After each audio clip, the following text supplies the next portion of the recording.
அனைவருக்கும் மீனஸ் கிச்சனின் அன்பான வணக்கங்கள். இன்றைக்கி நம்ம கிச்சனில் என்ன பார்க்க போகிறோம் அப்படின்னு பார்த்தீங்கன்னா, இன்றைக்கி மாங்காய் சாதம் தான் பண்ண போகிறோம்.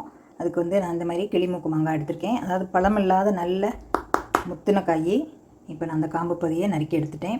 இதை தோல் சீவாமையும் செய்யலாம், இல்லை தோல் சீவியும் செய்யலாம். நான் அந்த கருப்பு புள்ளியாக இருக்கிறதுனால லேசாக கொஞ்சமாக நம்ம தோலை மேலாப்பில் சீச்சு எடுத்துக்குவோம். எடுத்துகிட்டு நான் இதில் ஒரு பாதி தான் போட போகிறேன். பாதி திருவிட்டு நம்ம நல்லா பூ மாதிரி நம்ம இந்த கேரட் திருவோம் இல்லையா, அந்த இதில் பீலரில் வச்சு திருவி எடுத்துக்கலாம். இந்த பீலரில் தோலை எடுத்துகிட்டு அந்த இதில் நம்ம பூ மாதிரி திருவி எடுத்துக்கலாம். திருவி எடுத்துகிட்டு நம்ம டேஸ்ட்டான வெரைட்டி ரைஸ் மாங்காய் சாதம் பண்ணலாம். இந்த மாதிரி செஞ்சு நம்ம பிள்ளைகளுக்கு ஸ்கூலுக்கு கொடுத்து விடலாம்.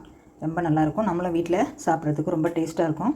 இதை இப்போ நம்ம தோல் எடுத்துகிட்டு நான் ஒரு பாதி மட்டும் உங்களுக்கு திருவி எடுத்துகிட்டு காமிக்கிறேன். இப்போ நம்மளோட மாங்காய் மேல் தோல் எடுத்துச்சு. ஏன்னா அந்த கருப்பு மாதிரி இருக்கிறதுனால தான் தோல் எடுத்தேன். இல்லைன்னா நம்ம தோல் எடுக்காமலே கூட நம்ம திருவிக்கலாம். இது நல்ல காய் தான், பழமெல்லாம் கிடையாது. நல்ல விளைஞ்ச காய்ங்கிறனால உங்களுக்கு மஞ்சளாக இருக்குது, பழம் கிடையாது. இதை நீங்கள் இந்த மாதிரி காயாக தான் எடுத்துக்கணும். அதுக்கு இந்த மாங்காய் சாதத்துக்கு இந்த மாதிரி கிளிமூக்கு மாங்காய் தான் உங்களுக்கு நல்லாயிருக்கும். அந்த உருண்டை காயெல்லாம் புளிக்க ஆரம்பிக்கும்.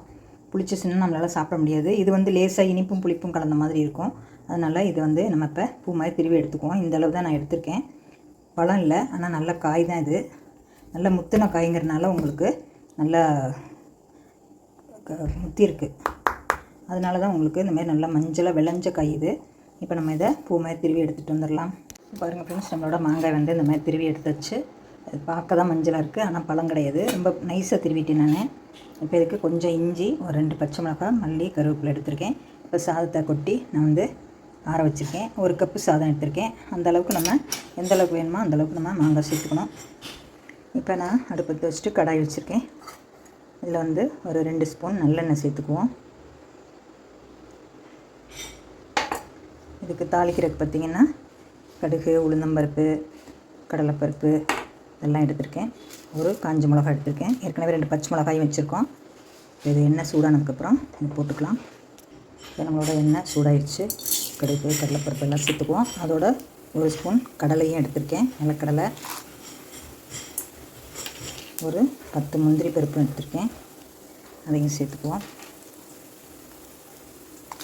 ஒரு வரமிளகாயும் கிள்ளி போட்டுருவோம். காரம் உள்ளே இறங்கினதான் இந்த புளிப்பு நமக்கு தெரியாது. இப்போ இது கூட 2 பிஞ்சு பெருங்காயம் சேர்த்துருக்கேன். பெருங்காயம் 2 பிஞ்சு சேர்த்துருக்கேன். அப்புறம் இப்போ நம்ம மல்லி, கருவேப்பிலை, பச்சை மிளகாய் எல்லாமே சேர்த்துருச்சு. நம்மளோட மாங்காயை கொட்டி நல்லா வதக்கிக்குவோம்.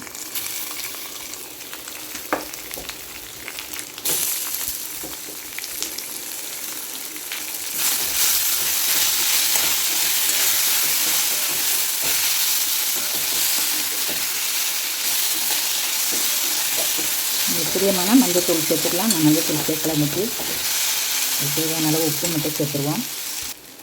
இப்போ நம்ம இது கொஞ்சம் உப்பு மட்டும் சேர்த்துருவோம்.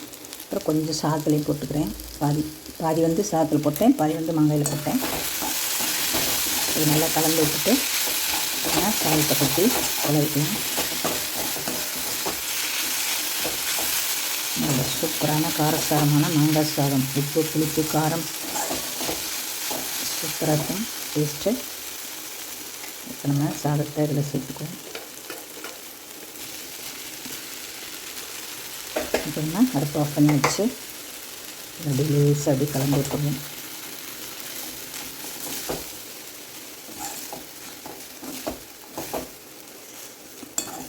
எண்ணெய் பத்தாமல் தெரிஞ்சுன்னா ஒரு 2 கண்டி மறுபடி நல்லெண்ணெய் சேர்த்துக்கலாம்.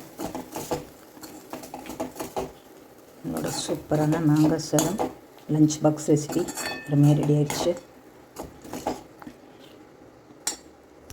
இப்போ பாருங்கள் ஃப்ரெண்ட்ஸ், நம்மளோட சூப்பரான மாங்காய் சாதம் அருமையாக ரெடி ஆகிடுச்சு. என்னாச்சுன்னா இதில் நம்ம மஞ்சத்தூள் போடலாம். மஞ்சத்தூள் போட்டோம்னா உங்களுக்கு எலுமிச்சை சாதம் மாதிரி ஆகிடும். ரொம்ப சூப்பராக இருக்குது டேஸ்ட்டு. இந்த பச்சை மிளகாயோட காரம், அந்த வரமிளகாயோட காரம், மாங்காயோட புளிப்பு, ஊட பருப்பு கடிபடுறது எல்லாமே சூப்பராக இருக்குது. இந்த மாதிரி நீங்கள் பிள்ளைங்களுக்கு லஞ்ச் ரெசிபி செஞ்சு கொடுக்கலாம். ஒரு நாளைக்கு இப்படி கூட ட்ரை பண்ணி பாருங்கள். இப்போ நம்மளோட பவுலில் மாற்றிக்குவோம். சூப்பரான நம்மளோட அருமையான மாங்காய் சாதம் அருமையாக ரெடி ஆகிடுச்சு. பாருங்கள், எண்ணெயும் நான் ரொம்ப ஊற்றலை.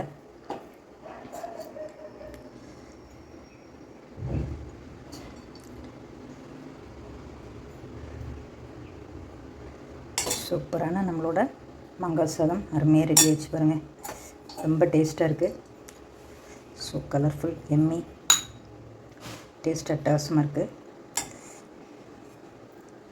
ஓகே ஃப்ரெண்ட்ஸ், உங்களுக்கு இந்த வீடியோ பிடிச்சிருந்தா லைக் பண்ணி ஷேர் பண்ணி கமெண்ட்ஸ் பண்ணுங்கள். சப்ஸ்கிரைப் பண்ணுங்கள் ஃப்ரெண்ட்ஸ். அனைவருக்கும் நன்றி. பச்சை மிளகாய் எடுத்துட்டேன், காஞ்ச மிளகாயும் எடுத்துருவோம். பிள்ளைங்களுக்கு கொடுக்கும்போது பார்த்து அதெல்லாம் இல்லாமல் கொடுத்துருங்க. ஓகே ஃப்ரெண்ட்ஸ், அடுத்த ஒரு வீடியோவில் சந்திப்போம். ஓகே ஃப்ரெண்ட்ஸ், இந்தமாரி அருமையாக மாங்காய் சாதம் செஞ்சு பாருங்கள் நீங்களும். ஓகே ஃப்ரெண்ட்ஸ், இந்த வீடியோ பிடிச்சிருந்தா லைக் பண்ணி ஷேர் பண்ணி கமெண்ட்ஸ் பண்ணுங்கள். சப்ஸ்கிரைப் பண்ணுங்கள் ஃப்ரெண்ட்ஸ். அனைவருக்கும் நன்றி. இந்த மாதிரி நீங்களும் செஞ்சு பாருங்கள். டேஸ்ட்டு சும்மா எம்மியாக இருக்குது. மாங்காய் மட்டும் நீங்கள் புளிப்பு இல்லாமல் எடுத்துக்கோங்க. அப்போ ரொம்ப நல்லாயிருக்கும். அதுக்கு இந்த கிளிமுக்கு மாங்காய் தான் ரொம்ப நல்லாயிருக்கும். ஓகே ஃப்ரெண்ட்ஸ், அடுத்த ஒரு வீடியோவில் சந்திப்போம். அனைவருக்கும் நன்றி.